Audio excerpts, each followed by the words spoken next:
Chicos, bienvenidos a Extremo Centro. Después de hace, no sé, ¿cuándo fue la última vez que grabamos los tres juntos?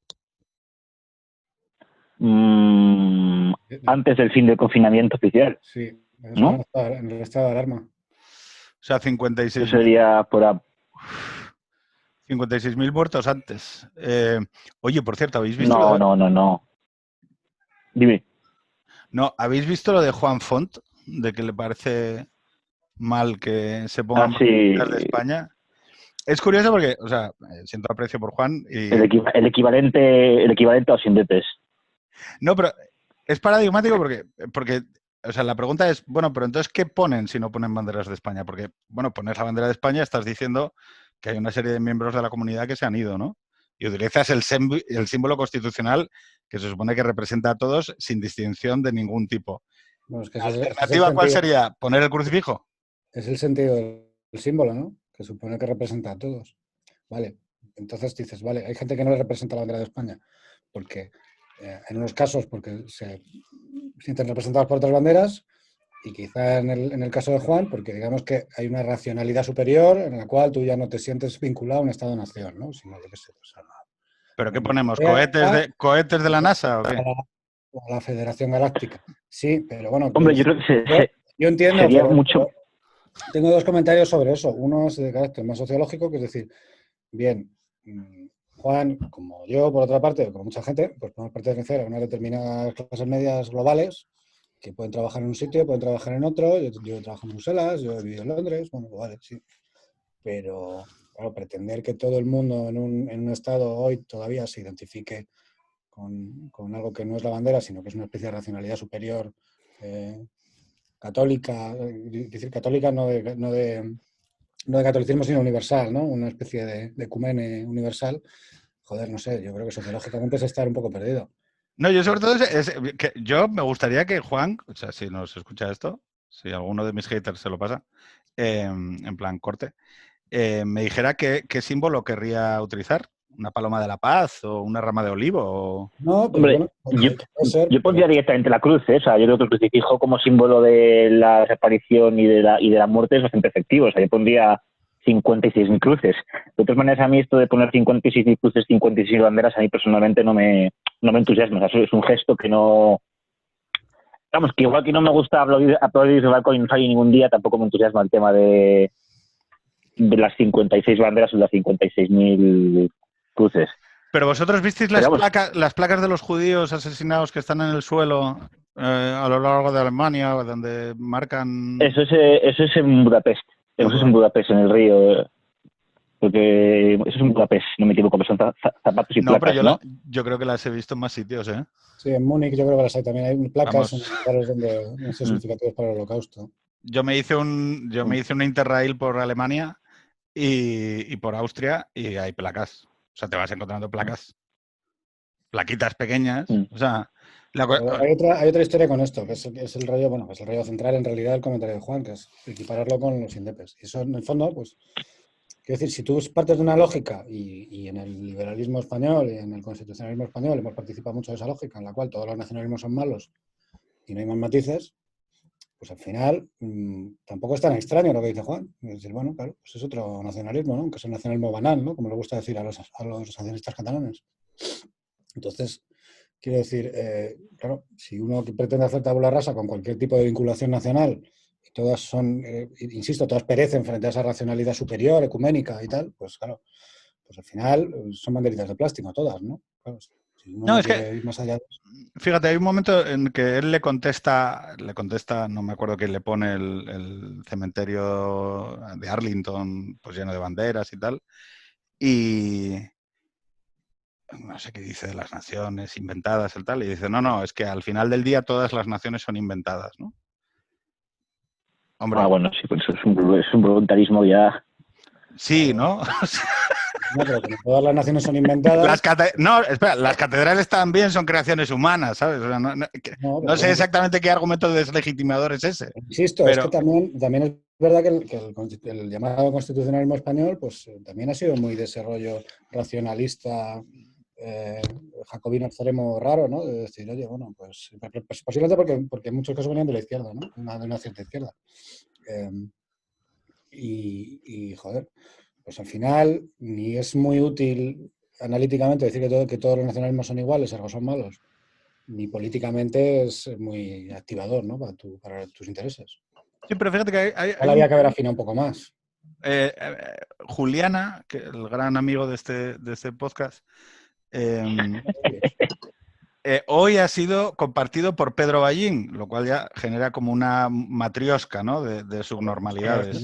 Yo le veo a Juliana cada vez hacer, es como un poco el maestro ha decidido parecerse al alumno, ¿no? Le veo cada vez más Pedro Ballinesco. Está dejando esa descripción de undercurrents y esos misterios estúpidos, esas fantasías que tiene de acuerdos bajo sombras para caer el brindis al sol, la referencia pop. Hoy he comprado Cataluña con La Casa de Papel, o sea, y el rollo, Juliana es Pedro Ballín y Pedro Ballín es Juliana, ya. Y el rollo populachero, porque lo de hoy es que Juliana seguramente, yo creo que lo que le pasa es eso, ¿no? Que de repente, joder, ve a Pablo Iglesias y a Pedro Ballín, que son semicultos, por decirlo piadosamente, hablando todo el puto día. Bueno, Ballín no, Ballín, Iglesias sí, pero Ballín yo creo que no tiene ninguna formación ni cultura en nada. O sea, es un tío que no sabe absolutamente nada sobre nada. He dicho semicultos por ser piadoso. A ver, yo siento cercanía a Ballín. El puto día, pues claro, él dirá, joder, igual lo que se lleva ahora entre los jóvenes es esto, ¿no? Y no estar hablando de una especie de conspiraciones vaticanas que, aparte de que son unas cuchufletas que se inventa él, que no interesan a nadie.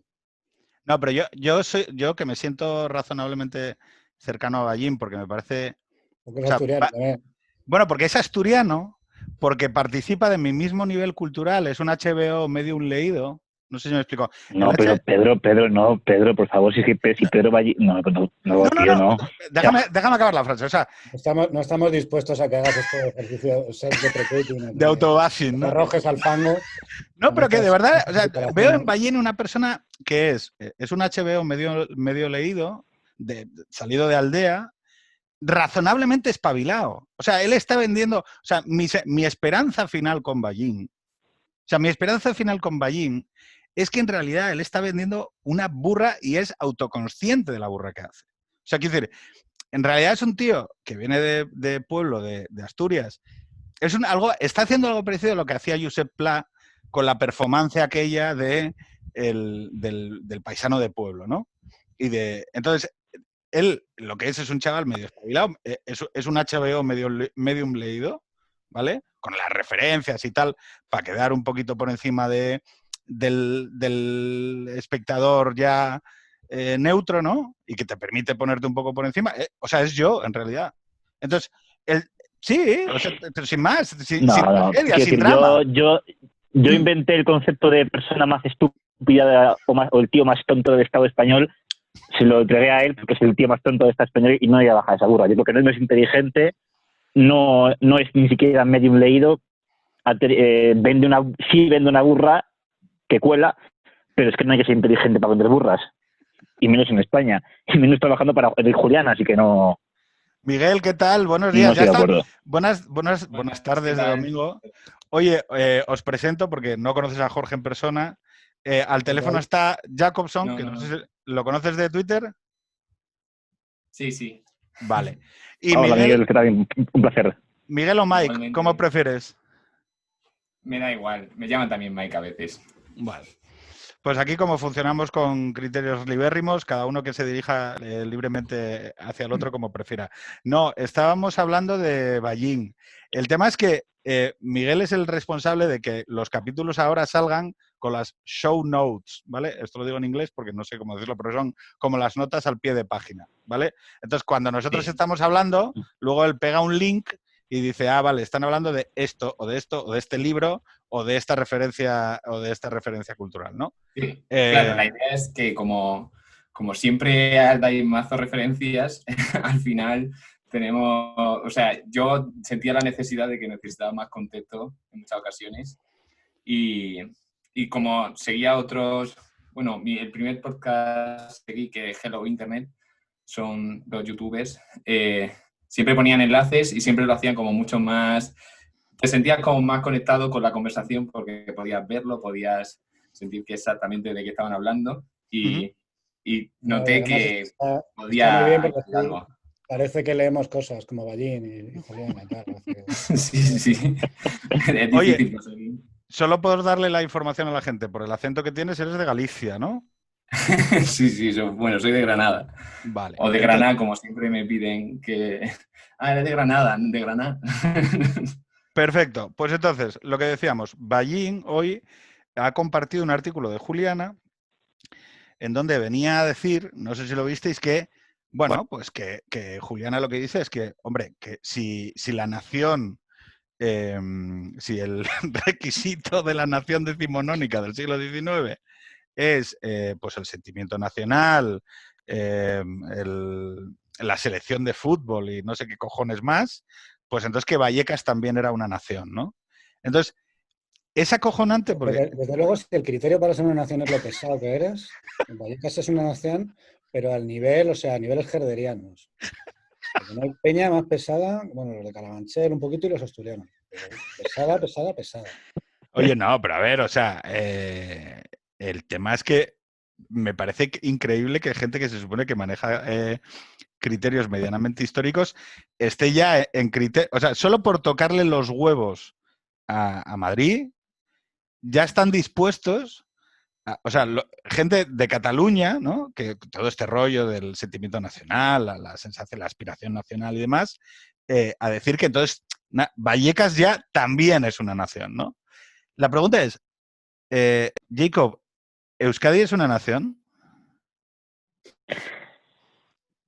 Me vas a crear muchos problemas con esto, pero para mí Euskal Herria sí es una nación, no en el sentido esta nación liberal, pero también es una nación. Pero esto yo me peleo con mucha gente para defenderlo y me vas a tener trampas y me tengo que poner aquí a defenderlo, pero para mí es una nación, sí. ¿Sabes por qué te estoy preguntando esto? Porque como Porque, Aparachiqui polariza a los fachitas, ¿vale?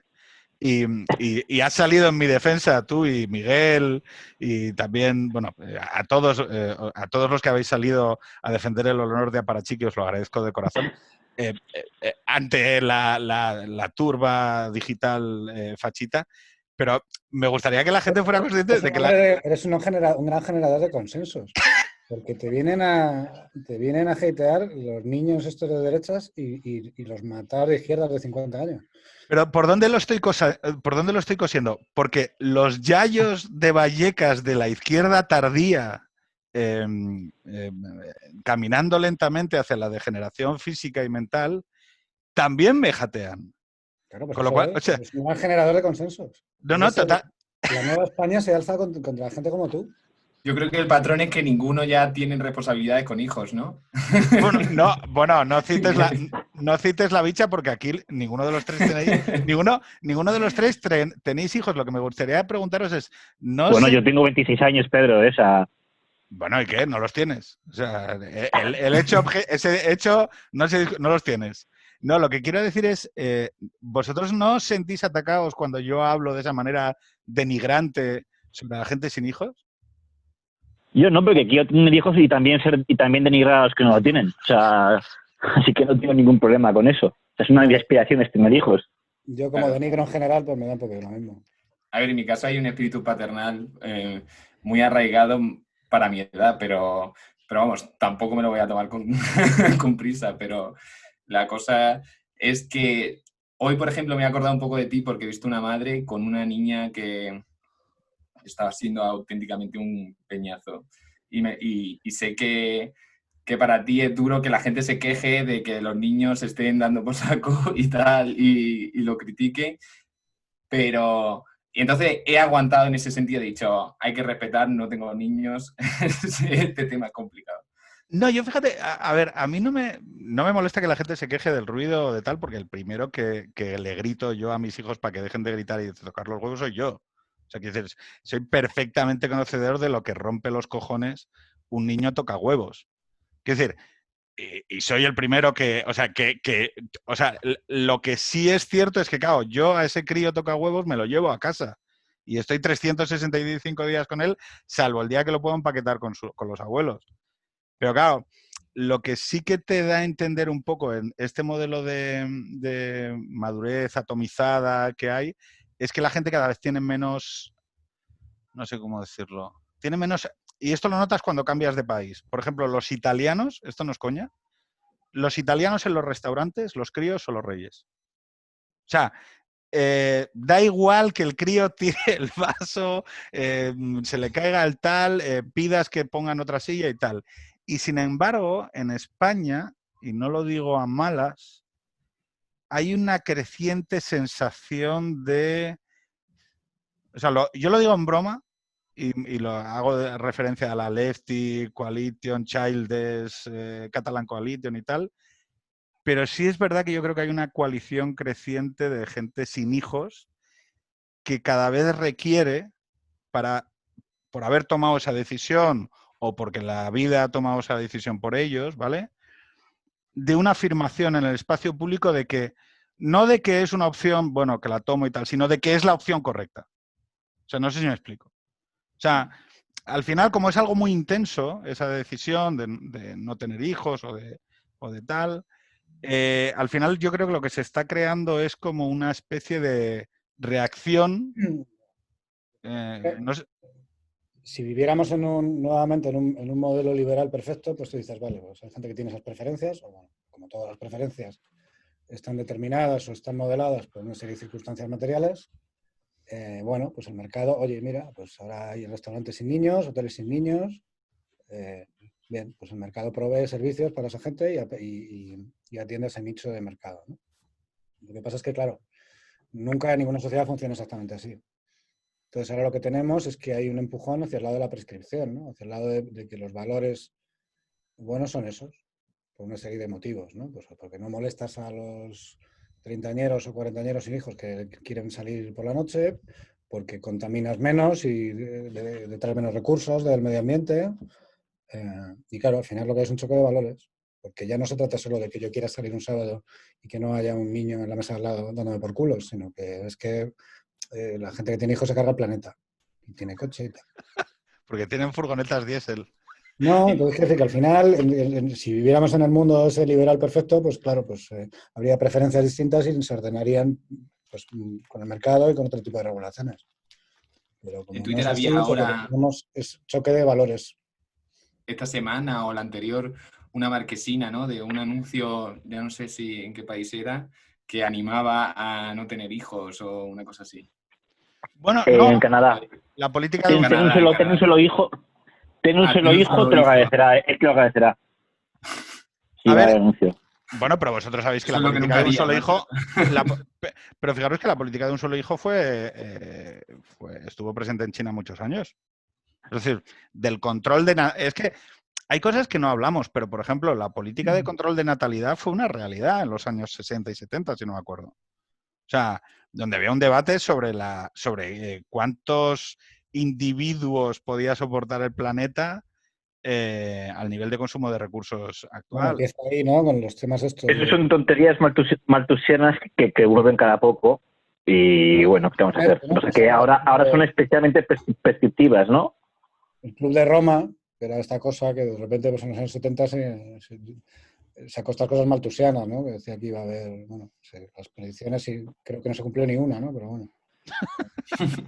Luego Hoy, aparte, luego hay otra historia con esto, que es que si tú ves, por ejemplo, el gran crecimiento económico en la posguerra, en la posguerra mundial, el otro día leía un tuit muy interesante de Pseudo Erasmus, que es una cuenta que habla de temas de desarrollo económico y de historia económica.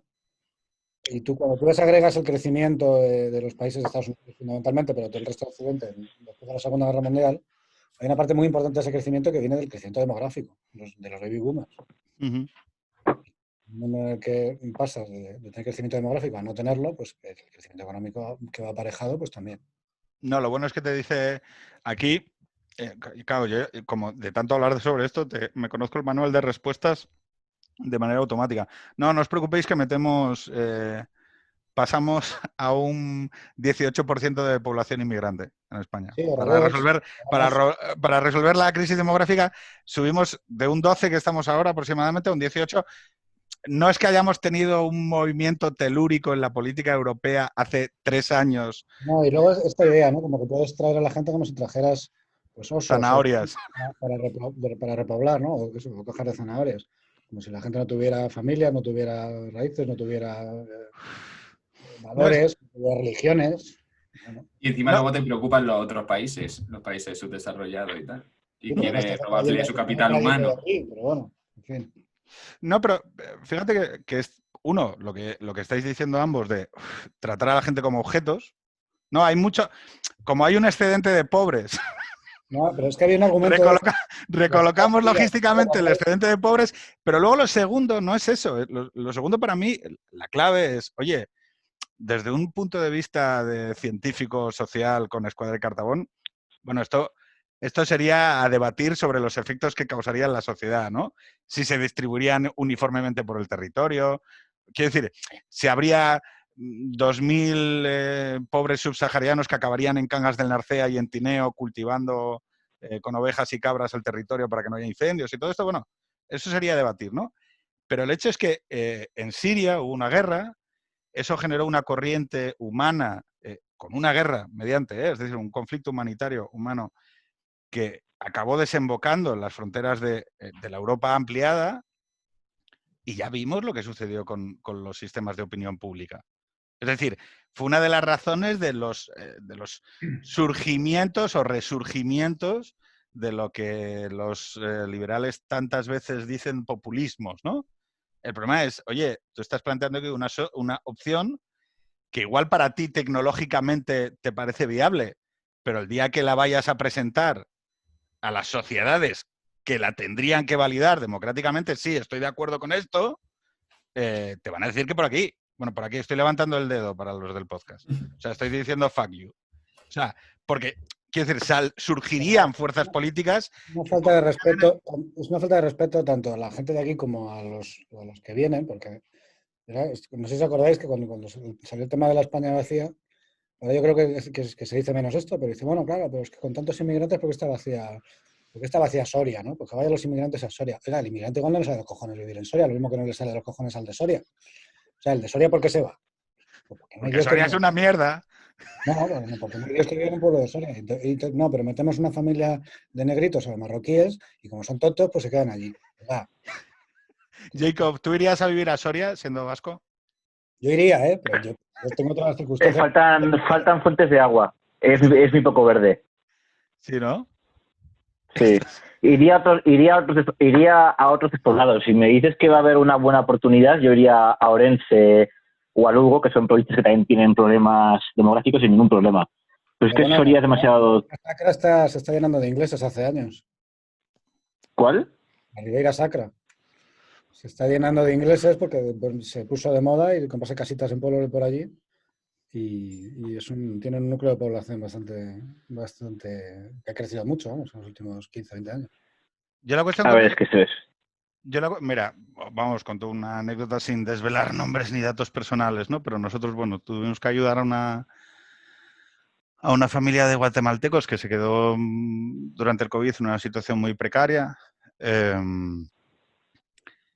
Y bueno, pudieron acceder, estuvimos moviendo cosas y pudieron acceder al estatus de refugiados y los mandaron los mandaron bajo el estatus de refugiado, que te dan como un programa de ayuda durante un año, pues es una familia con 2 críos y tal, y precisamente los mandaron a la España vaciada, ¿no? En esta infeliz expresión.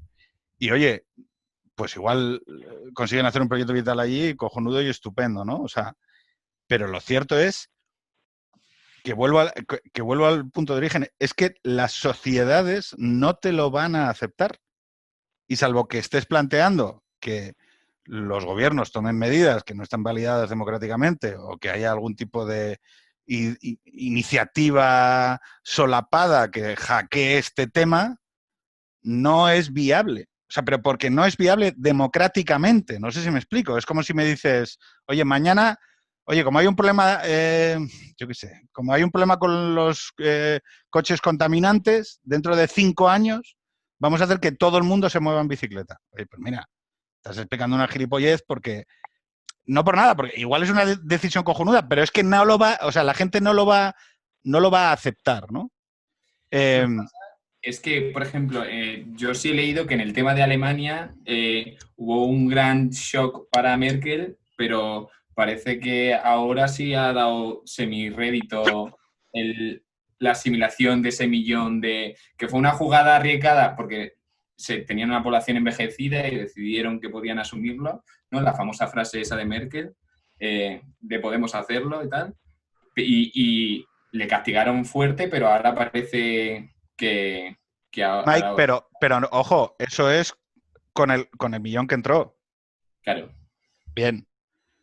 Pero es que pagamos, no me acuerdo si eran 1.500 millones de euros o una cifra más elevada quizá, por parar el flujo migratorio en Turquía.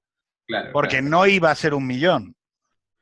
O sea, que, lo que quiero decir es que vale, que si yo es que ni te discuto ya esa parte sobre el efecto económico o sobre otro tema que también es un dilema, que es pesa, perdón por la objetivización, ¿no? Pero ¿pesa el kilo de inmigrante igual?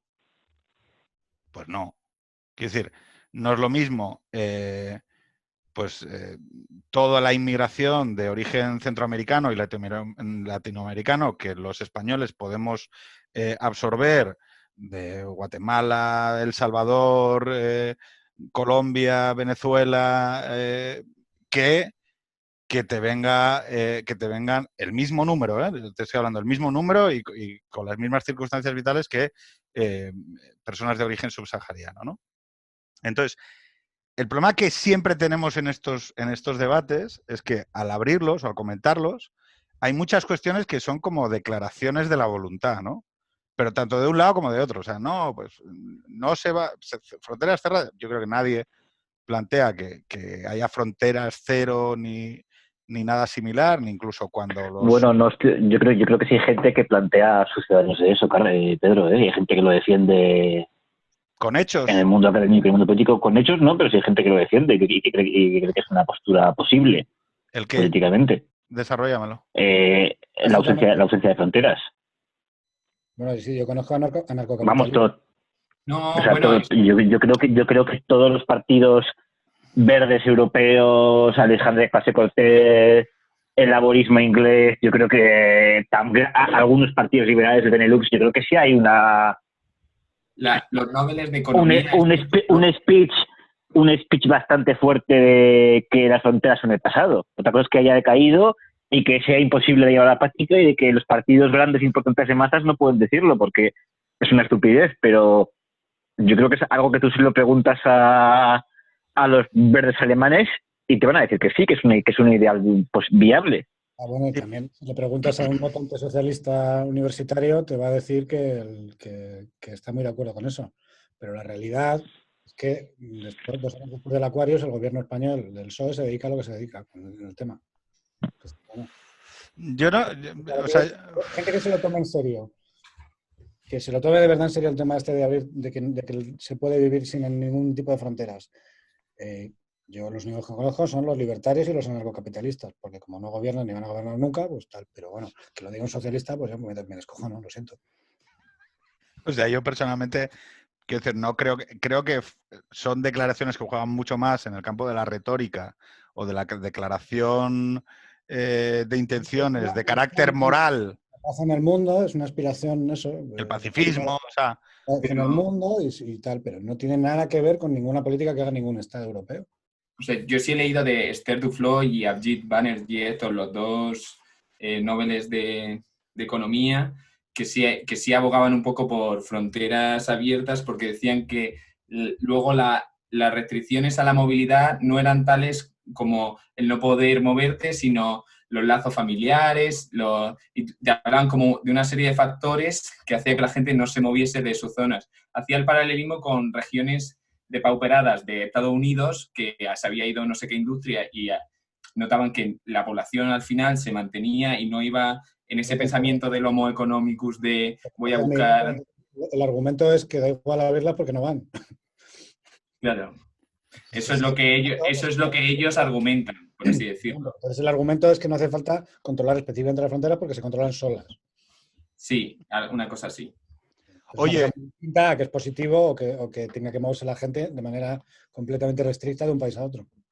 Fijaros que en las políticas de fronteras, que son elementos robustos de los Estados-nación, tiende a haber un consenso internacional bastante fuerte y tiende a haber un consenso entre las fuerzas que ejercen el gobierno. Es decir, porque son elementos rígidos. O sea, quiero decir, por mucho que en el campo de la retórica o del discurso o de la declaración vacía tengan un peso.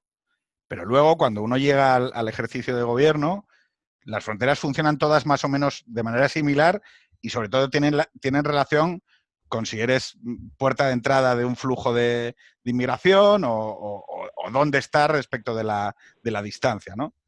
La frontera, o sea, precisamente los países fronterizos con el mayor desnivel de renta mundial que existe, que es el Mediterráneo. O sea, el Mediterráneo es el mayor desnivel de renta entre el norte del Mediterráneo y el sur del Mediterráneo del mundo.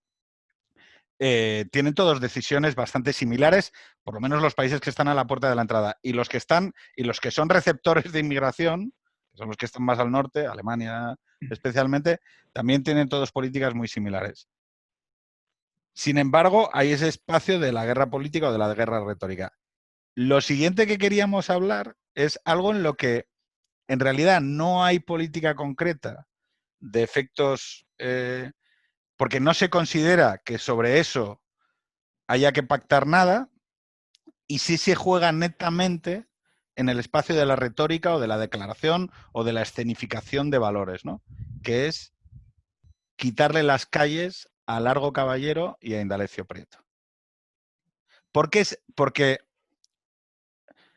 a Indalecio Prieto le puso la calle Esperanza Aguirre. Sí. Aquel país, que era España, era un país en donde Esperanza Aguirre le ponía la calle a Indalecio Prieto.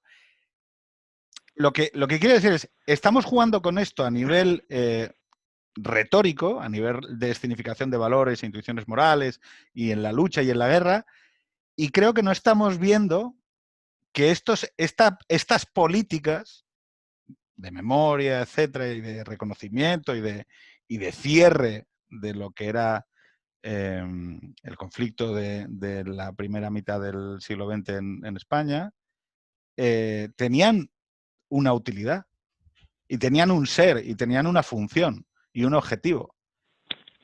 Y ahora mismo estamos en un escenario totalmente diferente, donde ya eso se ha abandonado y ahora decimos, ¿es correcto? Os lanzo la pregunta a los tres. ¿Es correcto quitarle la calle a Indalecio Prieto y a Largo Caballero? Jacob, dale. A mí no me gusta. Creo que en un país normal no se les quitaría la calle, no se les debería quitar la calle a ninguno de los dos, como tampoco se les debería quitar la calle al general Fanjul o a José Carlos Sotelo, por normal personas a las que se les quite la calle, y a personas incluso más, digamos, menos vinculadas a la política o a la política que llevó a la guerra. Pero estamos en un punto en el que la izquierda no quiere, digamos, no ya legislar la historia y legislar el pasado, sino que quiere directamente expulsar de cualquier debate público posturas que diverjan de su visión de la guerra civil, que es su mito fundacional ahora mismo, y que incluso van a crear una especie de fiscalía especial para los delitos de opinión relacionados con la guerra civil y el franquismo, lo cual es absolutamente lunático.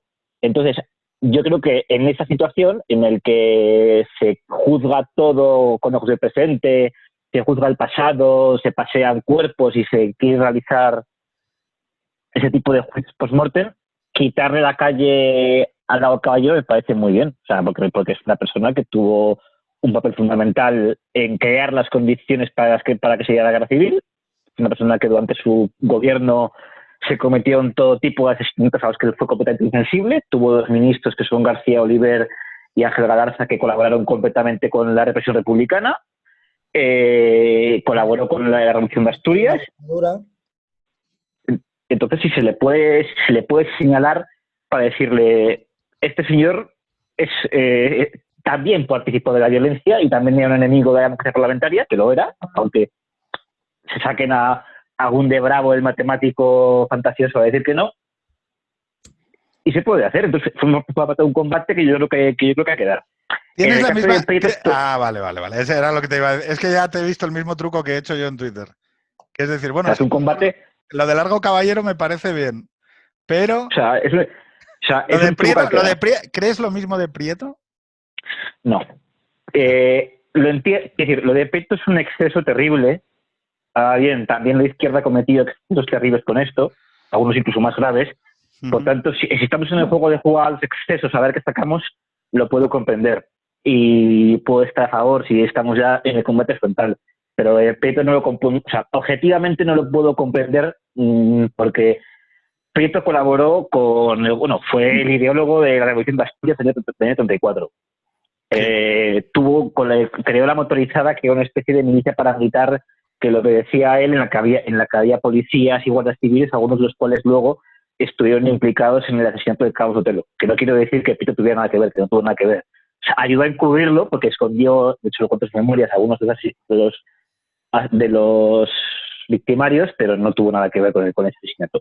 Pero luego Prieto, en la guerra civil, intentó en cierto modo restaurar o ayudar a reconstruir algunas instituciones que se habían venido abajo, y luego, sobre todo, en el exilio, es el artífice del PSOE atlantista, es el artífice de la reconciliación con los católicos, es el artífice de la reconciliación con los monárquicos, es el padre, en cierto modo, es el padre de Múnich, y es, digamos, del PSOE que quiere gobernar también con la derecha y un país y que no se repita la guerra civil, fue Prieto. Y de hecho, Prieto hace las autocríticas más importantes que hace la izquierda en el exilio en favor de una democracia parlamentaria y plural. Entonces yo creo que se fue muy poco fino. Vox fue el problema de Vox, que aunque da las batallas correctas muchas veces, pero como si fuera un elefante en una cacharrería, o como si fuera un perro rabioso. Precisamente tendría que haber contrapuesto al Prieto del exilio y a Besteiro, ahora que increíblemente Lastra ha homenajeado a Besteiro, con Lago Caballero. El problema es que juntar a Lago Caballero y a Prieto, hombre, si nos ponemos tontos, con la ley en la mano también puedes ir contra Prieto, porque Prieto tiene declaraciones contra la democracia parlamentaria, colaboró en un golpe contra la democracia parlamentaria y también firmó sentencia de muerte. Pero Prieto hay que contextualizarlo. Entonces ha sido poco fino ahí. Y a mí me duele quitarle la calle a Prieto porque es fundamental en la reconciliación nacional. Por un lado, totalmente de acuerdo en lo de que Prieto es una figura distinta de Lalo Caballero, y es distinta y es una aberración quitarle la calle en los propios términos del 78. Sí, exactamente. Claro, pero si dinamitamos el 78, pues entonces habrá otros términos. Entonces, vamos a ver cuáles son los términos con los que se juega a partir de ahora. Desde luego, los términos del 78 es una burrada quitarle la calle, pero si hay otros, pues que nos digan cuáles son. Eso por un lado. Y luego, por otro lado, yo no creo que sea como por así decir, un error de Vox o que sea casual lo de Prieto. Es que yo creo que la parte fundamental del asunto es Prieto. Porque Prieto es el que cualquier persona que sepa un poco de qué va el tema sabe que Largo es uno de los grandes responsables de la guerra civil y que Prieto tiene un papel muy distinto en el PSOE. Y como precisamente es Prieto el que es una injusticia, por así decirlo, que se le quite la calle, es lo fundamental del caso, porque es introducir el elemento de arbitrariedad que desde Vox creo que quieren denunciar. Y insisto, sin estar yo de acuerdo en quitarle la calle a Prieto, pero creo que es el punto de contención por eso, porque es el tipo que realmente merece la calle. Largo bajo ningún concepto, salvo la pacificación y la concordia social y la búsqueda de consensos con gente que ya no los quiere, Largo merece otra cosa que la censura. Mike. Yo la verdad es que no me gusta que con esto que se ha puesto de moda de la guerra cultural, utilizar los mismos marcos que luego se vienen denunciando, ¿no? Por así decirlo. Es decir, convertirte en aquello que denuncias en muchas ocasiones e incluso subir la apuesta, por así como decir. Sí. Pero es que no hay otra. Es que no hay otra. ¿Qué haces si no? O sea, es que no me gusta disparar, pero es que te están disparando. Jacob es el máximo defensor de subir la apuesta de España. O sea que, a pesar de que, como ves, luego racionaliza las injusticias. También te digo que tengo bastante claro, cuando se suba la apuesta, quién va a ser el que palme en todo esto. Claro, tío. Es que para dar una guerra primero tienes que sacar números, ver tus soldados, cuántas tropas tienes. Vamos a qué hacernos... artillería manejas, o sea, tienes que elegir muy bien tus batallas, o sea, no puedes ir a pecho descubierto a dar batallas que luego te van a, o sea, te van a castigar en ese sentido. O sea, yo soy muy partidario de, pues, de ser más valiente, de decir las cosas claras y en ese sentido estoy de acuerdo, pero también de ser inteligente a la hora de coger las batallas y no ir al campo abierto como quien, incluso usando técnicas que vienes denunciando, porque al final parece como que dices, ah, sí, pues voy a jugar a este juego que no me gusta, ¿no? Entonces no juegues si no es el juego que te gusta, ¿no? No estoy de acuerdo, porque es que las cosas se están dirimiendo en ese campo de batalla y con tus herramientas, y tú no puedes hacer otra cosa que hay que hacerle frente a eso.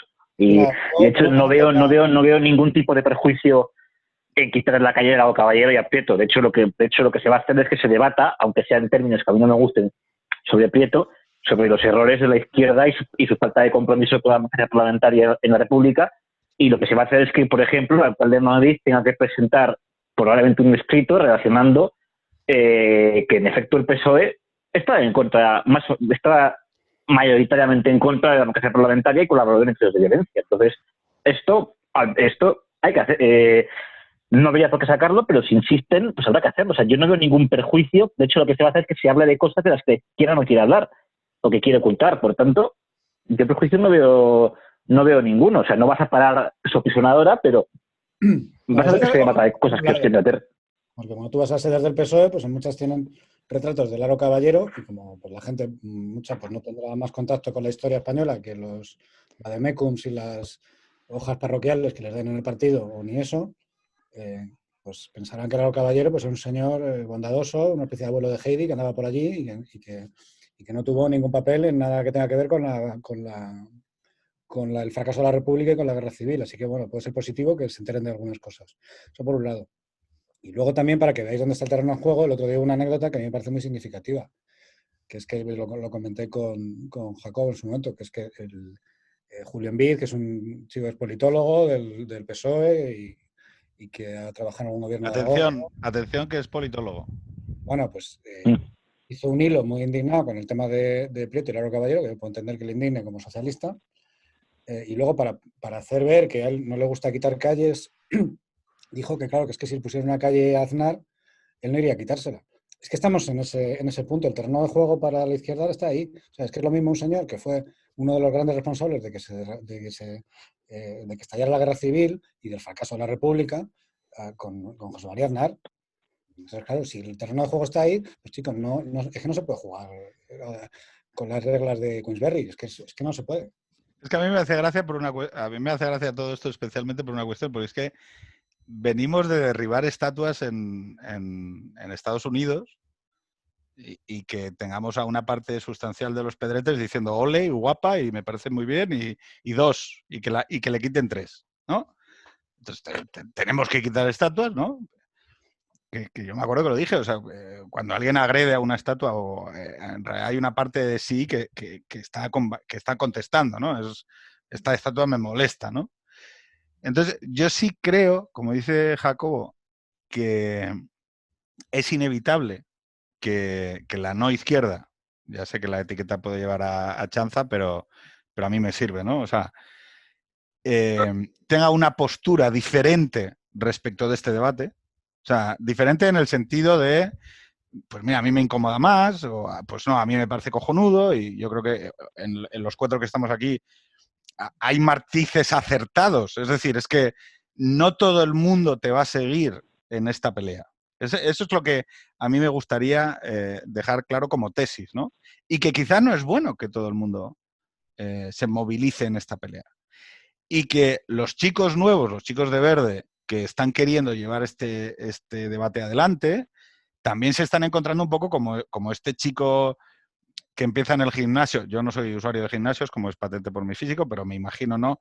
A alguien entrando nuevo en el gimnasio, pues es cuchimizado y entonces intenta manejar las máquinas, ¿no? O las pesas y lo hace mal, no sabe muy bien cómo hacer, hace mucha fuerza y quiere levantar 70 kilos y allí hay unos tíos de rojo y morado, tocachas y tal, que saben jugarla y que saben cómo tirar, saben cómo hacer las cosas porque llevan 30 años haciendo. O sea, seamos también, sinceros en reconocer que a día de hoy este es un debate que es insoslayable, o sea, que va a suceder en la política española por una causa inicial, que es lo que yo os comentaba de qué sentido tenía que Esperanza Aguirre le pusiera una calle a Indalecio Prieto, el 78.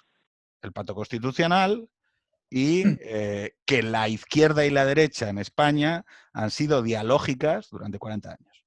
Es decir, el Consejo General del Poder Judicial, el Rey, la Constitución, la postura accidentalista, si quieres, del PSOE respecto de la monarquía, pero ese era el pacto dialógico de la España contemporánea, de la España que hemos conocido. Hay una cosa que cuenta Arcadi el otro día en un artículo que yo no la verdad es que no sé si es tal como lo cuenta, si lo dice pues será. Que las estatuas de Largo y de Prieto en Madrid obedecen al hecho de que cuando Tierno llegó a la alcaldía, todo el mundo le decía, que quite usted la estatua de Franco. Y Tierno dijo que eso era un berenjenal y que era un jardín y que no iba a quitar la estatua de Franco. Ponemos la otra. Yo dije, bueno, pues ponemos una de Largo y una de Prieto. Y aquí cabemos todos. Y eso es la historia de España. Y aquí cabemos todos, ¿no? Es decir, porque la idea de que quepamos todos no es de que todos estemos razonablemente incómodos. De que todo el mundo entienda que en el pacto se deja algo, ¿no? Y en el acuerdo se deja algo. ¿Y qué se deja? Pues se deja la pretensión de máximos. Que precisamente Prieto, o incluso el Partido Comunista en el año 56... Lo curioso, de todas formas, si te fijas, es que pusieron estatua de Largo y de Prieto, pero no de Negrín y Besteiro en ese momento, si esa fue la intención. Por cierto, Negrín, otro olvidado. Pero bueno, precisamente en ese pacto dialógico no es que los dos ámbitos lleven sus propuestas a máximos. Pues el PSOE consigue hacer una reforma del Poder Judicial que le permite influir políticamente en un estamento muy conservador. La no izquierda o la derecha mantiene la figura del rey, pero se le vacía absolutamente de contenido político y queda como un elemento simbólico. Y bueno, y luego la idea de las comunidades autónomas frente a una especie de centralismo. Es que esto suena a coña marinera hoy, pero es que el pacto constitucional, quienes consideraban que se había traicionado hasta las cartucheras el espíritu de la nación, era la extrema derecha. Cuando Torcuato se va creo que es el funeral de Carrero Blanco, no me acuerdo en qué funeral es, casi lo matan, lo rodean al lado de la embajada americana. Entonces, ¿qué quiero decir con esto? ¿Por qué la postura de Jacobo, de Jacob, de Little J, es para mí esencialmente correcta? Porque en realidad estamos reabriendo muchas cuestiones. Y por lo tanto ahí vamos a tener que hablar de cosas a las cuales ya no podemos contestar como contestamos durante 40 años antes, que es, joder, no nos metamos en esto. No, es que vamos a tener que meternos, por cojones. Pero por eso te lo decía. O sea, claro, quitar la estatua de Prieto es una aberración en los términos del 78. Pero en los términos en los que se abren y que desde luego yo no me siento responsable de haber abierto, pues chicos, ya veremos. ¿No? Salimos a jugar, yo qué sé. También... Pero, o sea, yo soy partidario de dialogarlo, pero o sea, lo que no soy partidario es o sea, soy partidario de saber elegir cuándo dialogar y que no parezca un movimiento reaccionario a tal como muy, no sé decirlo, en plan, no quiero que suene como a blandito de acepto los términos de la izquierda y que no me peguen, ¿no? Pero por así decirlo, yo lo que lamento es que la iniciativa en este sentido, en el caso de, por ejemplo, de los generales y tal, no la hubiese tomado el PP o de las calles y tener la voz cantante a la hora de pactar junto al PSOE. Pero Mike, porque el PP en realidad, mira, yo intento, o sea, la no izquierda ahora mismo para mí estaría dividida en, pues, en los nuevos valores urbanos, de los naranjitas, pues eso, con esa visión más liberal progresista o como lo quieras decir.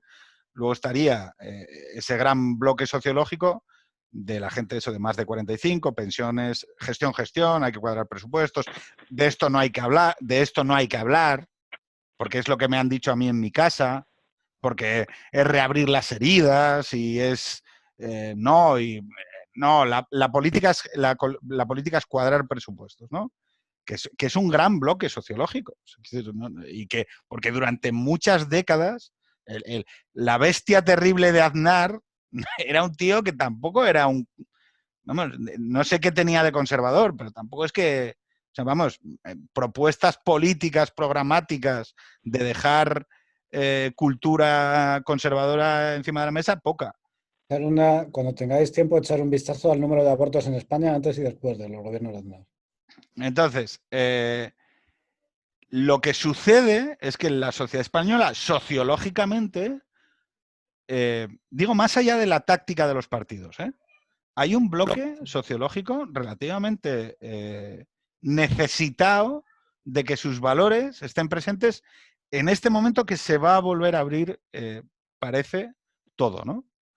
Y entonces, pedirles que no hablen, o sea, a mí alguien me tiene que dar una razón muy bien fundada que vaya más allá de es que le viene bien a Sánchez, es que le viene bien al PSOE, para que una parte de la sociedad española tenga que renunciar cuando en realidad este es el debate. Yo impugno eso, me parece que es falso. Y igual respiro por la herida, pero es que además que lo he visto estos 3, 4 años y lo he visto con otros temas, no con este, sino con otros temas de los cuales uno se quería sustraer porque decía, mira, yo aquí no gano nada y no voy a entrar en un choque de valores con la izquierda porque no gano nada y porque realmente no tengo nada tan distinto que oponer, salvo en sus casos extremos, ¿no? Entonces, ¿qué pasaba? Pues que ibas un año ibas al 8M y te insultaban. Dice, bueno, pues vamos a intentar trabajarlo un poco mejor, que se entienda mejor nuestro mensaje. Ibas al año siguiente y entonces te empujaban. Y el último año ya te echaban pis. Chico, es que no... No es una exageración, aviso. Es el mundo ideal y no. Y mientras tanto, amigos tuyos lo iban justificando por el camino, ¿no? Entonces, sí. Bueno, claro, ¿qué hace ahí? Es el mundo en el que vivimos. ¿Qué queréis que os diga? Es que no te vas a poder sustraer de estas cosas porque la política hoy es esto. La política hoy no es debatir si en el mercado laboral ponemos el contrato único o metemos 600 días más de indemnización a los despidos. Ni es, desgraciadamente, cómo vamos a gestionar los fondos europeos. No, la política hoy es esto. Y te va a venir encima. Jacob se ha pirado. No me he pirado. Estoy aquí. Estaba pensando sobre lo que había dicho Jorge. A mí el problema que me preocupa de este movimiento es que la reacción de la izquierda no va a ser ni autocrítica ni decir, bueno, vamos a buscar entonces un punto de consenso, porque si no buscamos un punto de consenso, esto se nos vuelve contra nosotros. La reacción de la izquierda va a ser, espera, que están volviendo contra nosotros, no hay nuestra. O sea, vamos a tocarla para que ya es que sea imposible que ellos se puedan mover. Es decir, si la antigua ley de memoria histórica, que era bastante parcial, bastante sesgada, se les puede volver contra ellos, la ley de memoria democrática directamente va a ser una ley en la que no puede haber ningún resquicio, no puede haber ningún tipo de movimiento y sea una ley de parte al 100%, que por lo que mucho es lo que va a ser. Entonces, a mí me preocupa que esto simplemente va a hacer que la izquierda endurezca su posición. ¿Qué pasa? Que yo creo que en ese punto va a llegar un punto que suele salir mal. O sea, yo creo que no se puede aspirar en esto que la izquierda diga, no, tenéis razón, esto es un exceso. No, venga, pues dejamos en paz a vuestros muertos, salvo a Franco y a Caipo de Llano y tal, y vosotros dejáis en paz a Caballero, ¿no? Van a buscar pues una forma de la que quitarle la calle a Caballero sea fascista. Claro, a mí eso me preocupa, en plan, a mí lo que me preocupa es que esto es como una escalada en la que o sea, la sensación somos palestinos, que estamos cabreados, tal, no sé cuánto, tiramos una piedra y te vienen con los israelíes, pero yo creo que lo bueno de eso es que el coste electoral y social de eso quien lo va a pagar es el PSOE. Sí. Lo bueno de que el estadismo del PSOE temprano se va en su contra. Si hubiera economía variante te diría que no, pero teniendo esta nueva economía como está, que encima quieren ir a la guerra civil cultural quieran crear una fiscalía para perseguir delitos de opinión y quieran asaltar el Poder Judicial, si son tan voraces, eso les va a reventar. Entonces yo creo que es llevarlo a un punto donde o les pones factura o revientan. Y lo bueno es que hay que ser un poco más fino que ellos. El problema es que no se ha sido fino cuando se ha cogido y se ha hecho preto, no. Fíjate que hay una cosa, sale hoy un artículo de Soledad Gallego en el País, de la exdirectora del País, que es como hay que referirse a ella, que no es actualmente ya la directora, en donde dice, para los que no lo sepan, actualmente el Consejo General del Poder Judicial lleva 2 años fuera de su turno de renovación, ¿no? Entonces, bueno, la ley del Consejo General del Poder Judicial, que es una ley que ya interviene políticamente en la elección de la jerarquía, del cuerpo directivo de los jueces, y donde los nombramientos se hacen por agrupación política, vamos a decirlo así. Hay varias asociaciones judiciales, la APM, la Asociación de Jueces y Juezas Progresistas, la Francisco de Vitoria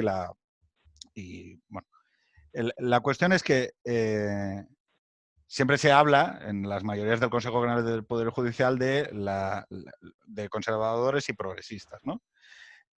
Porque se les nombra así, se les nombra por parte de los partidos. O sea, y se les nombra con una mayoría reforzada en la cual, volvemos al pacto dialógico, es necesario que PSOE y PP acuerden, ¿vale? Es imposible, sin uno de los dos grandes partidos, sacar adelante una votación con la actual ley que regula el nombramiento del Consejo General del Poder Judicial, sin uno de los dos grandes partidos colaborando en esa votación. Vale. ¿Qué es lo que sucede actualmente? Lesmes, que es el presidente, ya avisó y dijo, mire, yo no voy a seguir retrasando los nombramientos en las altas magistraturas. Los nombramientos para determinadas salas tienen que ir refrendados por los nombramientos del Consejo General del Poder Judicial. Y resulta que él avisó y dijo, mire, como no haya un acuerdo para nuestra renovación, yo voy a empezar con los nombramientos. Y lo consiguió. Consiguió que conservadores y progresistas en la última jornada, hace una semana, se pusieran de acuerdo para hacer creo que son los primeros 6 nombramientos. Y ahora dice, ojo, vamos a hacer los 6 siguientes, ¿vale? Y vamos a ir renovando las salas porque no podemos estar en este estadio de interinidad. Bueno, consiguió Lesmes que la gran mayoría de conservadores y de progresistas votaran a favor de la renovación de esos cargos. Solo 2 progresistas, uno de los cuales es el exdiputado socialista Álvaro Cuesta, tócate los huevos, que entró designado por el Congreso a dedo, porque vamos, era una persona, esencialmente es un político, ¿vale? Que ha votado... Otro día hablamos también de eso, del circuito autorreferencial de... los políticos que pasan a jueces y luego otra vez a políticos y tal. Bueno, como de los politólogos que pasan a ser expertos, luego acaban en comités de expertos, de esos comités de expertos pasan a gestión. De los jueces es particularmente... Ya, sangrante. Bueno, la cuestión es que, yo lo digo, la reforma y el acuerdo que quería hacer Sánchez, que es sustantivamente lo que quiere, el elemento central que hay de conflicto es que quiere meter a Podemos en el Consejo General del Poder Judicial, a los secesionistas y a Podemos, ¿vale? Es por lo que pie en pared y esto ni de coña, ¿no? ¿Qué es lo que sucede? Los propios jueces progresistas, los propios jueces de las asociaciones progresistas son críticos con esto, porque entienden que como Sánchez y el PSOE, como dice Jacobo, va a por todas y se llena de balón y hace una reforma del Consejo General del Poder Judicial que le dé capacidad para nombrar los jueces a dedo con una mayoría simple de gobierno, eso hay mucha gente de la izquierda, bueno, mucha gente de la izquierda, ¿qué cojones? 4, pero... No estaremos hablando de oscuras sombras en la joven democracia que nos... O sea, esto representa a Orbán. Esto no mueve un voto en condiciones normales o mueve los votos de 4 despistados, pero encima con la economía mal, si encima estás con la economía mal, destruyendo las instituciones o llevando a una semiguerra civil, hombre, pues te va a pasar una factura. O sea, si fuera la economía bien, al revés, avanzas a donde quieres. Con la economía mal, te tiras atrás. Es un multiplicador. Es que pero es la hostia que hoy Sol Gallego en El País, no en El Diario, no en el blog de Barbie hija puta, no en... O sea, no sé cómo decirlo, en El País, tío.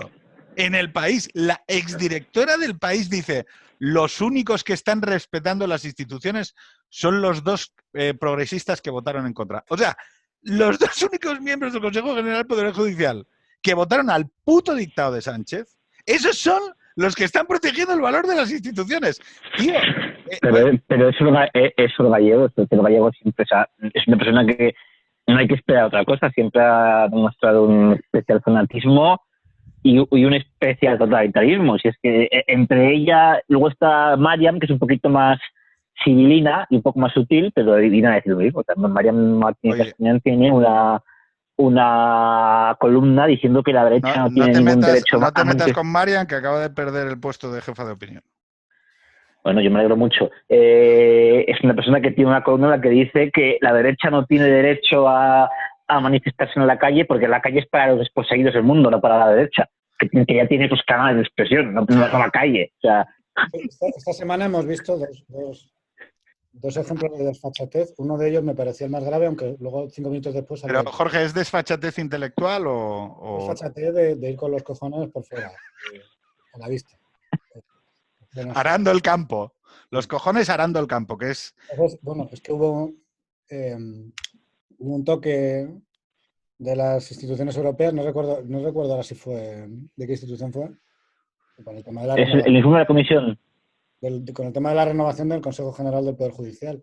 Y lo quisieron vender como que la culpa era del ESMES prácticamente, porque había que meter ya los de... Prácticamente el SPIM era que había que meter ya los que quería el PSOE, porque si no nos echaba la bronca. Claro, no, eso fue cojonudo. El informe de la Comisión Europea. Ya lo que estaban diciendo es que lo que está el informe del Consejo de Europa, el Greco, que dice que está politizada la justicia y que hay que resolver el tema ese de los nombramientos. Bien. Es un informe que sabes tú que hemos manejado desde hace años, que está ahí escrito y cogiendo polvo. Bien.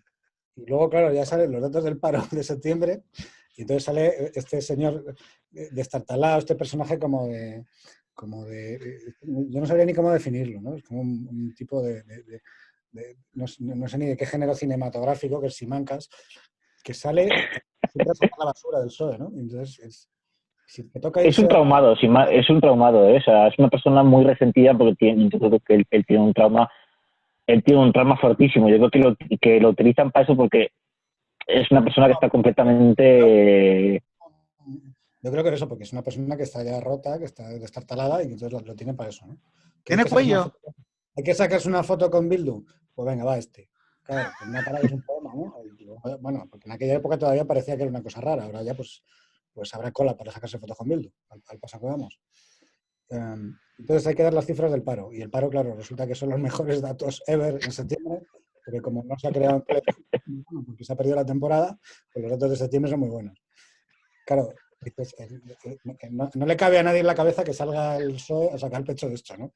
Pues con 2 cojones. Ahí va. Con 2 cojones. Pero oye, tío, hay que aprender. Mejores datos ever. Hay que aprender, tío. No, o sea, hay 700.000 tíos en ERTE. Es brutal. Yo se lo estaba diciendo el otro día a un querido amigo de Jacobo que estuve tomando unas cañas con él. Y le dije que, claro, si tú echas la vista atrás, lo que ha pasado estos 2 años es que el PSOE, y sobre todo Sánchez y Redondo, conocían el país y otra gente no conocíamos el país en el que vivíamos. Y ellos sí conocen el país en el que viven. Y el país en el que viven es un país en el que cuando estás volviendo a cerrar la capital del Estado, el responsable de la nefasta gestión, o por lo menos de dar la cara por la nefasta gestión de la pandemia, está montando en globo o haciendo submarinismo o haciendo parapente haciendo gilipollas, no sé qué hace. Es que abruma, ¿eh? O sea, es una cosa... Es pero decir... Pero da igual. O sea, sí, no, sí, pero sí, ojo, pero si yo ya digo ole, o sea, quiero decir, yo lo que me parece es que es llamativo, ¿no? Esta especie como de Pedrete que es tan consciente, ¿no? De los pasotes de Trump, que se indigna con... claro, es que mira lo que hace, joder, es que... Pero luego ve a Fernando Simón haciéndose un capítulo de andanzas y desventuras del doctor Simón, haciendo submarinismo, escalada, irse a globo, no sé qué, y tú dices, oye, este tío es el de los 53.000 muertos, ¿no? O sea, ¿a ti te parece que una persona que haya... ¿Qué decir? O sea, pongamos el caso, ¿no? Tú has perdido a tu abuelo por el COVID. Y de repente pones la tele y ahí está Fernando Simón en un globo diciendo, cada víctima me muere, cada víctima me duele, espera, que buceo. O sea, ¿no es un poco extravagante? Da igual. Da igual, porque me da la sensación de que vivimos en un país y en una sociedad que todas las experiencias, incluso las más directamente personales, están mediadas por la tele y por el sistema de comunicación. Entonces, resulta que aquí hay un señor que tiene que, pase lo que pase, tiene que ser el mejor para unos o el peor para otros, y la experiencia personal ahí pasa a un segundo nivel. Es una sociedad de gente que está ideologizada hasta la médula porque no tiene otra cosa que hacer, que ese es el drama. O sea, yo tengo amigos que tienen un horizonte laboral con mi edad, que es para echarse a temblar, y entonces todo lo que no pueden, mi interpretación es que todo lo que no pueden poner en su vida personal, en términos laborales, en términos familiares, porque no pueden formar una familia, en términos de creer, de hacer algo material con tu vida, de hacer una casa, de crear una familia, de hacer algo, que sea, escribir un libro, de lo que cojones se te pase por la cabeza. Como no puedes hacer nada de eso porque vives una vida paralizada, porque tu situación laboral está congelada en los 20 años, pues entonces tu proyección es la ideología y tu proyección es la política en el sentido de, pues esto, del infotainment, ¿no? Y claro, a mí me pasa... Tú sabes que yo llevo meses con una labor de escucha, porque amigos de estos mundos digitales me preguntaron, oye, pero ¿qué les das? O sea, ¿qué le das a la peña esta para que tenga como esta especie de jateo y tal? Que es la verdad es que es muy entretenido, o sea, y que genera, oye, te genera conversación, interés y demás, ¿no? Oye, pero ¿qué? Y entonces, más o menos como al principio del verano, dije, va, voy a dejar de bloquear y silenciar y me voy a poner a escuchar qué dicen, ¿no? Incluso con alguno, pues apuntando cosas, ¿no? Pues info que ellos mismos trasladan, ¿no? En el comentario y tal, hostia, no, porque claro, yo, un predoc, claro, porque los periodistas, tal. Y entonces empiezas un poco a hacerte un mapa, y esto que has dicho tú de, joder, es que te das cuenta de que hay vidas en donde que el motor emocional de la vida y acaba siendo la vida. O sea, perdón, acaba siendo la ideología. Pero no solo pero no la ideología. Un segundo, Jorge, es que esto es importante. No la ideología en sentido de, bueno, mira, yo estoy afiliado a un sindicato, hago labor social. O sea, no me refiero a yo soy de izquierda, o sea, que era lo que intentaba el otro día preguntar eso. Oye, pero ¿en qué consiste ser de izquierda hoy? No, es como una especie de... No es que tengo esta ideología y entonces milito y estoy haciendo algo, y estoy en un sindicato, estoy en un partido político, estoy creando algo, estoy movilizando... No, es que estoy viendo la tele. Y las redes sociales. Y una cuenta de Anónimo, donde pues explico lo mucho que odio al otro y cómo lo confronto, ¿no? Y cómo tal, ¿no? Y claro, te das cuenta, porque además nosotros vamos creciendo ya tenemos una edad superior a la de nuestros dos, de Mike y de Jacob, ¿no? Y claro, yo me doy cuenta que el nivel de comentarios se va volviendo cada vez más áspero. ¿Por qué? Porque, joder, claro, porque en realidad la contradicción cada vez es mayor entre esa vida paralizada y detenida y lo que tú estás expresando, el cosplay, ¿no? Ese cosplay que estás desarrollando, donde tú eres una especie como de justiciero de las redes, pues hombre, con 30 años, pues no, soy periodista y tal, pero no sé qué, sigo siendo precario, tal, 35. Pero claro, es que yo ahora me doy cuenta que estoy interactuando con gente de 40, tío. y con gente de 40 detenida. Claro, en 5 años, cuando empiece a llegar la enfermedad y cosas que son muy jodidas, Twitter se va a volver un sitio bastante más áspero, lo cual va a llevarnos también a que el debate político público, que no es el de la tele, el de la mayor parte de la sociedad, sino esto de esta pequeña minoría de gente hipermovilizada, pero hipermovilizada en un sentido digital, porque tampoco es que no es una, tampoco es una participación, es como una, es como una participación flácida. No sé si me explico, porque no culmina, no crea nada, no hace nada, ¿no? No estás haciendo nada. No estás haciendo nada. Entonces, claro, es como una especie de decir, joder, esto tiene un aspecto jodidillo y por eso no te vas a poder abstraer de según qué debates. Porque esta gente, y si nos atenemos al lenguaje revolucionario tradicional, ¿no? ¿Quién lidera las revoluciones? Incluso las contemporáneas, que son las culturales, tipo Mayo del 68 y demás, ¿no? Siempre ya... inteligencias, nunca no ha existido... La clase media empobrecida. O sea, quiero decir, los hijos de la clase media empobrecida, que de repente se dan cuenta... Claro, yo, por ejemplo, dentro de mis haters de la izquierda, tengo una sobredimensión de académicos o académicos wannabe, periodistas y profesiones socioculturales, vamos a llamar así. Tengo una sobrerepresentación. O sea, son gente con alto estatus educativo o socioeducativo, ¿vale? Muchas veces yo anticipo que deben ser hijos de la clase media y de gente pues, que tendrá un patrimonio inmobiliario, pues tendrán un piso y demás, pero que las expectativas laborales de esas profesiones se han precarizado de tal manera durante los últimos 20 años que luego te das cuenta de que, un poco a lo manifiesto comunista, ellos sienten que no tienen nada más que perder que sus cadenas. ¿Para qué cojones van a pactar nada con el PP? ¿Para qué cojones van a pactar nada con la derecha?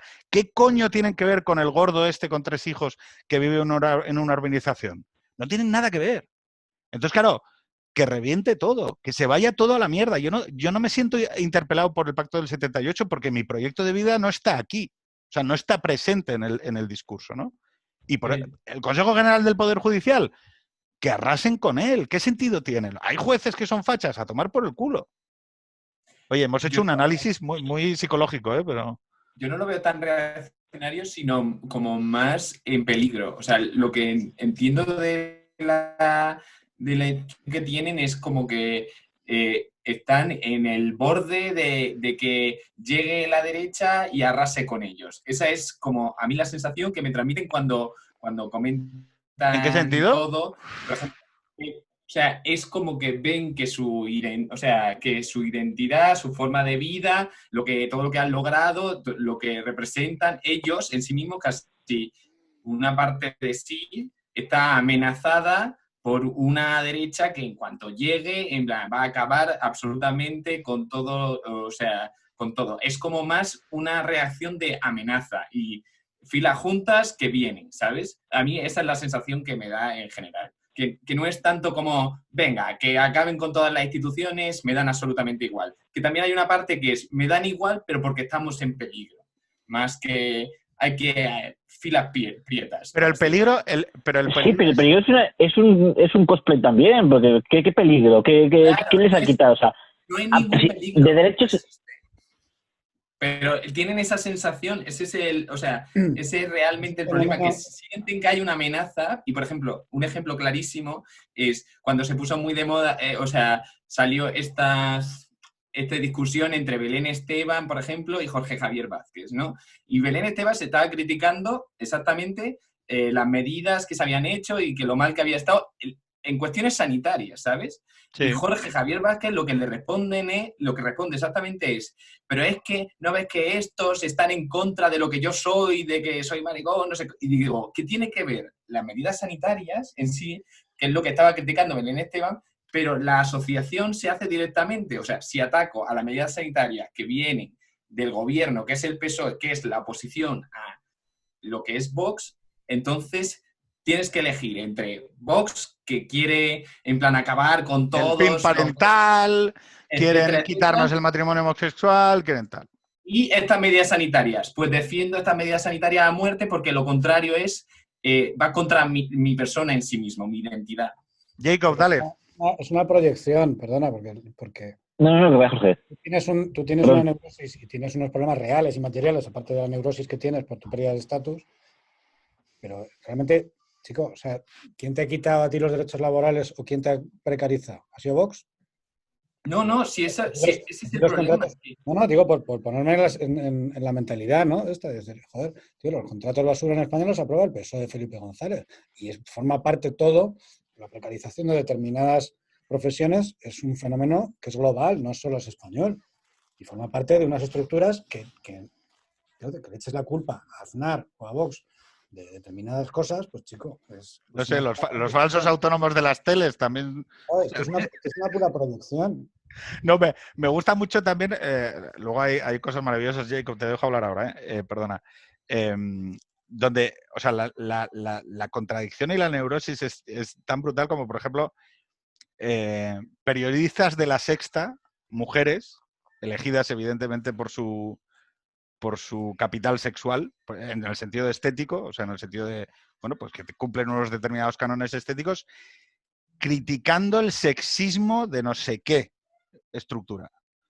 Y dices tú, joder, tío, el mundo que conocemos tal y como conocemos y que tantos y que tan desagrado y que tantos choca, es producto vuestro también, joder. O sea, no sé exactamente a quién responsabilizáis. Dale, Jacob.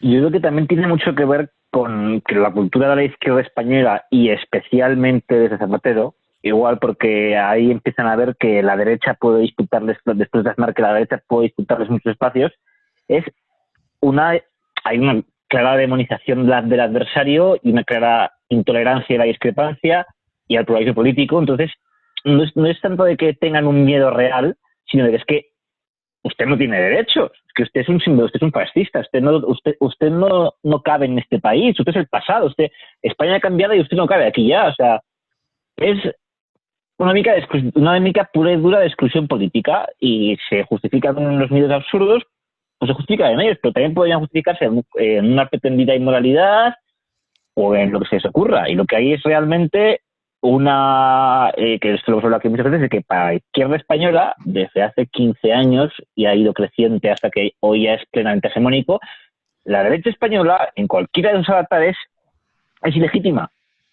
Y es ilegítima porque es neotranquista, o porque es corrupta, o porque es la voz del poder económico y del INCE, dependiendo de quién sea el avatar, o del momento, o una mezcla de todo.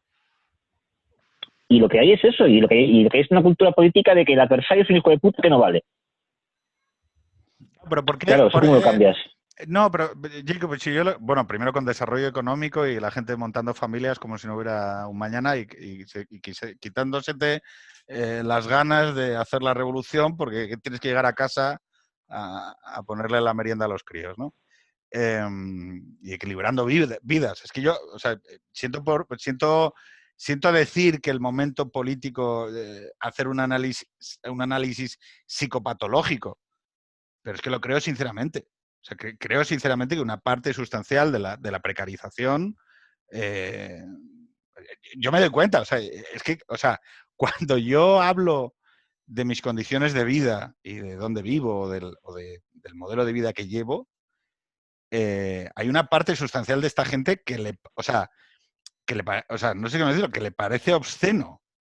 Y yo pienso, hostia, tío, yo soy lo que era la clase media en los años 80.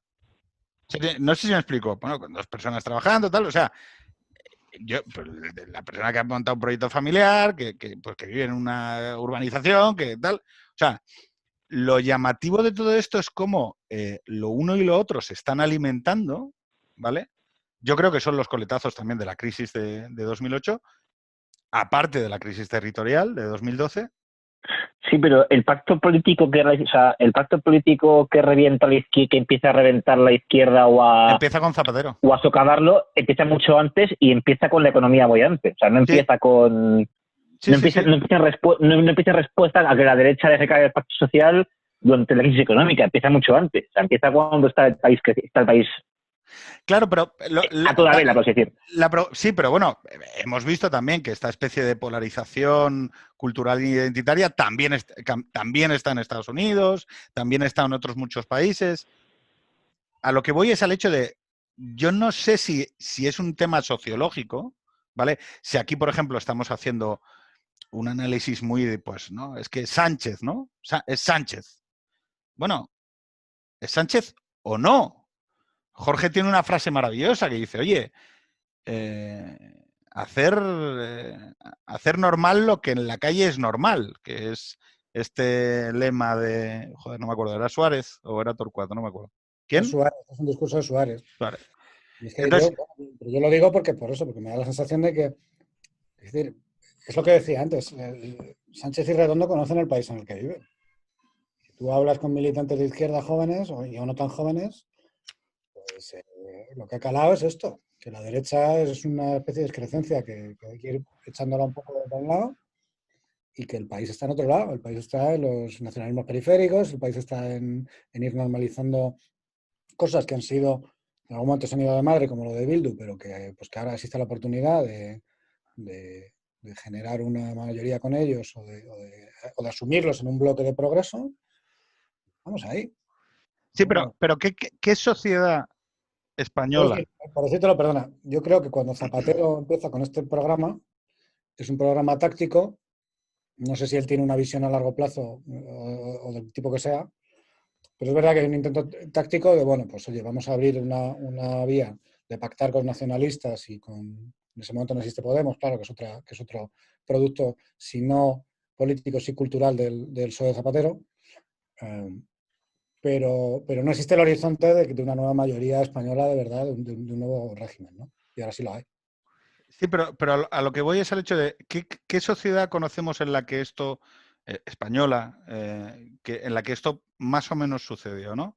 Por eso digo que yo no acabo de comprar que el PSOE, que, recogiendo un poco lo que decía antes Jacob, vaya a ser el ganador de esta situación de romper el pacto dialógico y demás. No, yo creo que vamos a otra cosa.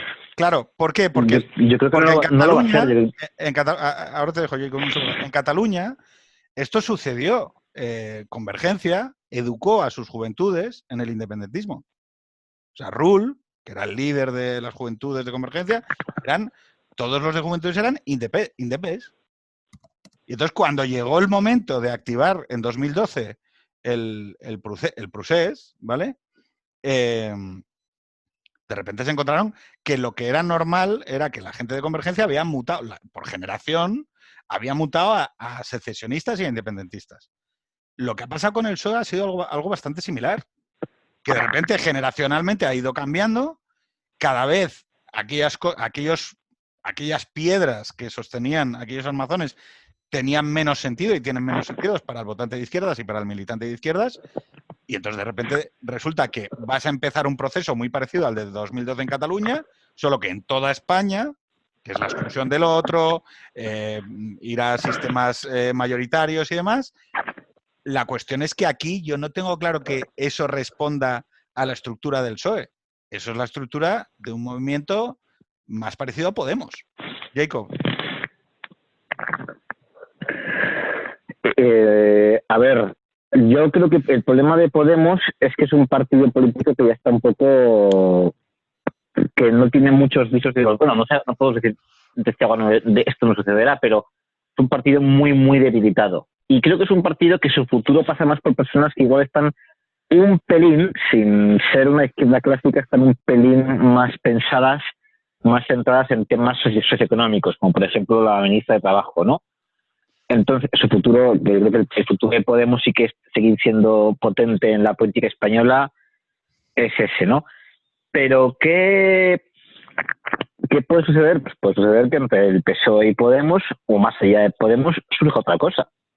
Y también puede suceder que cuando el PSOE pague la factura de todo esto, lo que ya sea después que igual no se constituye, pero una hegemonía fuerte de otro signo. Sí. O sea, están jugando demasiado a inflar a Vox. Oye, se pueden pegar un susto. al Partido Comunista se le decidió inflar también mucho en Italia para que no tuviera mayorías con el Partido Socialista Italiano.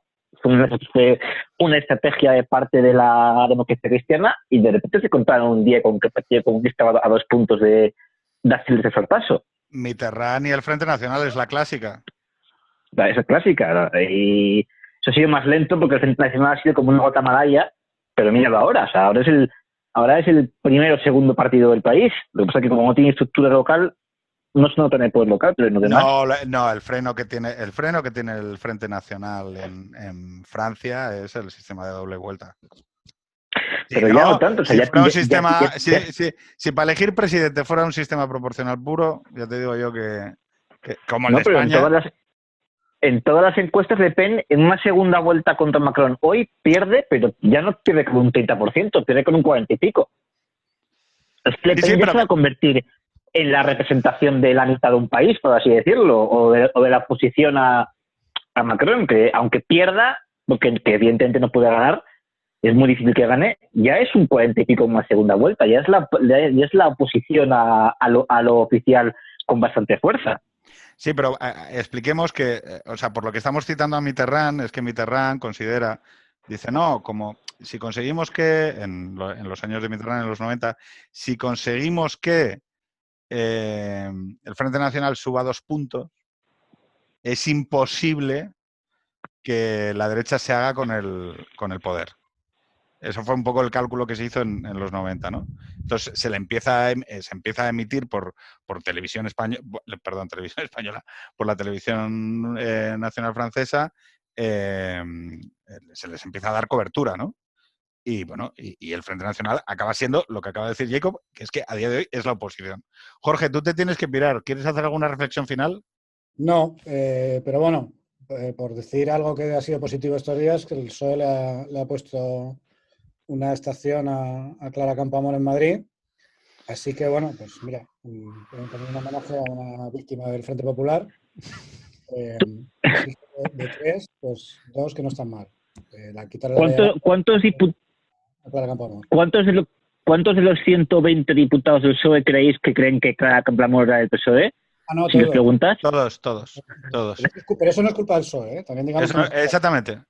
Mira, pero pasa con María Zambrano, pasa con Mariana Pineda. Venga, Jorge, hasta luego. Nosotros no nos vamos a alargar más. Yo lo último que quiero es haceros un par de preguntas y ya tal. Pero pasa con María Zambrano, pasa con Mariana Pineda, pasa con... O sea, y esto no es culpa del PSOE. Esto es culpa del yermo cultural que es la no izquierda. Es decir, oye, tío, tienes a Cánovas y es que, joder, es que ni lo enseñas. O sea, no sé si me explico. Sí. El arquitecto el arquitecto del sistema y de la Constitución más longeva de la historia española, que es la de 1876, y ni siquiera lo pone... O sea, quiero decir, es que, no sé cómo decirlo, es que no es un lugar común el reconocerlo. Entonces, claro, es decir, oye, aquí el problema no es el PSOE, el problema son los otros. Oye, Mike, vamos a acabar. No te oigo. ¿Tú me oyes? ¿Me oyes? Ahora sí. Oye, ¿qué tal tu primer capítulo de Extremo Centro? Pues bastante interesante. Estaba un poco nervioso, pero no, me ha gustado. Oye, una pregunta. ¿Lo de detrás es una orla?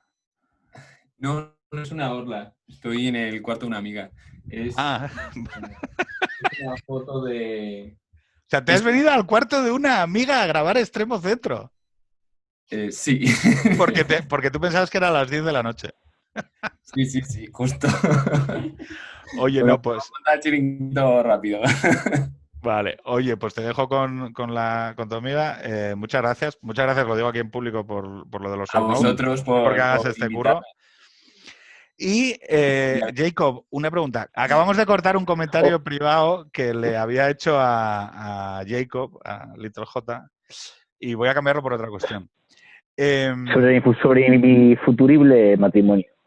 Sí, sobre cuándo se va a prometer. Entonces, la duda es, Jacob,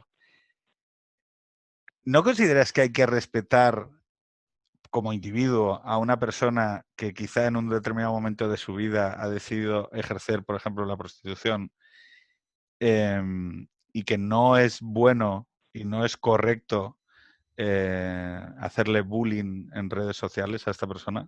Creo que sabes a qué me refiero. ¿A Pedro Ballín? No, precisamente no. Hay que hacerle bullying al fuerte, nunca al débil, tío. O sea, Pero no, me refiero a esta chica animalista que durante unos cuantos días en las redes se la la de trituró. los, la de las gallinas. Sí. Sí.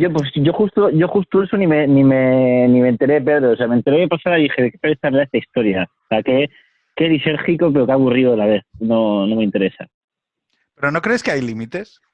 Y que hay que ser consciente de los límites y que es bueno tener límites.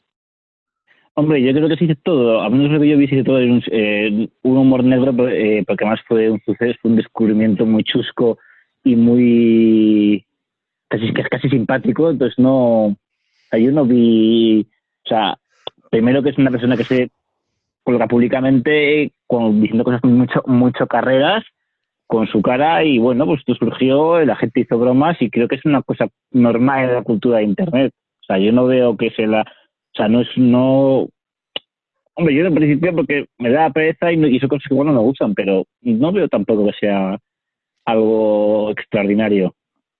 Pues yo fíjate, voy a decirte una cosa. Primero, que yo creo o sea, que el bullying y toda esta A agresividad y ver, demás. lo que pasa es que ahora mismo, Uy, dale, Mike, que no te oigo.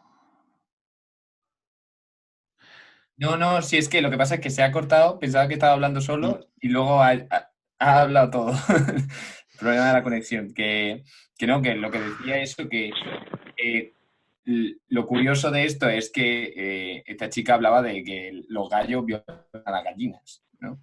Uh-huh. Y de repente, bueno, pues sale este dato y al final, pues es como, y además había hecho de forma pública y yo creo que era difícil que la gente no se tirase a la carnaza de Internet. O sea, yo estoy de acuerdo en que no coges a cualquiera y te metes con ella, pero esto era como carne de cañón, que la gente no se pararía a hacer la reflexión moral de que, vamos, que le estamos ofendiendo a esta chica que está en una condición de debilidad o algo así.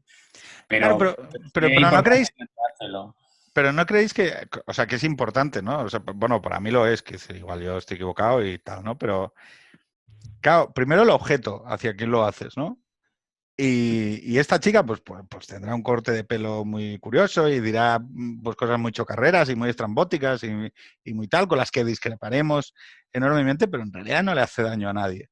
Nunca le ha hecho daño a nadie, ¿vale? No, pues yo estoy muy en contra de los C6 a ese tipo de personas. No, o sea, que no he visto tampoco una persona que escribe en redes con su nombre, un periodista, que otro tipo. O sea, esto es, digamos, una señora activista a la que se le ha buscado una faceta suya muy íntima. Pues bueno, a mí esos sitios me gustan, porque no tienen sentido. Pero Pero por tratar de sacar un criterio que sea reconocible de no, es que no me gusta, no te gusta porque en realidad hay algo en la moral que te dice que no es correcto. Y no es correcto seguramente pues porque primero no es una persona, primero no es un fuerte, no es algo, no es un periodista de televisión española o un tío no es, ni siquiera es un becario 3000, no sé si me explico. O sea, no hay sí. nada parecido a un poder ejercido ahí. Nada semejante. Y luego lo segundo es que jamás, yo nunca le he visto ni hacer, por mucha actitud, fotos o cosas que nos parezcan llamativas, ¿no? Pues una persona que pues es una persona animalista y que hace activismo, ¿no? Entonces, sí que me quedé un poco con la sensación de decir, joder, yo creo que a veces valorar sobre quién se dicen las cosas, o sea, sobre mí, pues dices lo que te salga los huevos porque a mí me toca los huevos, ¿no? Pero sobre una persona que en realidad no sabes nada de su vida, no sabes por qué ha pasado, ni por qué se vio impelida a hacer eso, o si es un suceso trágico de su vida, ¿no? Es decir, pensarlo así y decir, hostia, esto pues tampoco es una cosa sobre la que yo me burlaría de alguien, ¿no? Es como decir, oye, pues si incluso tienes la perspectiva de que es algo que te parece moralmente condenable, o incluso que dices tú, joder, es que me produce un cierto choque que una persona se vea impelida a ejercer la prostitución, incluso bajo ese prisma, deberías decir, joder, pues yo no me burlaría de alguien que lo hubiera tenido que hacer, ¿no? ¡Qué gilipollas, tal! No sé. O sea, digo, lo quería comentar porque como seguramente esto lo escuche alguien de la derechita punk, aprovecho y les doy un poco la turra que pasa, tengo 40 años. ¿Vale? Chicos, un placer. Igualmente. Nos vemos Pero a la próxima, muy viejo, ¿vale? muy viejo. Carlos, madre mía, estoy. Pedro, ha sido ya a buscar con qué regañar, ¿eh? Porque esto es un tema viejo que ya en la cultura de internet es prehistoria, ¿eh? O sea, ha sido ya... Bueno, pero hay que... a ver en qué les puedo llamar la atención a los chavales. Claro, pero hay que... A ver... A los chicos de la gasolina. Es que hay que llamarles la atención. Si no, que me insulten a mí. Conmigo no hay ningún problema.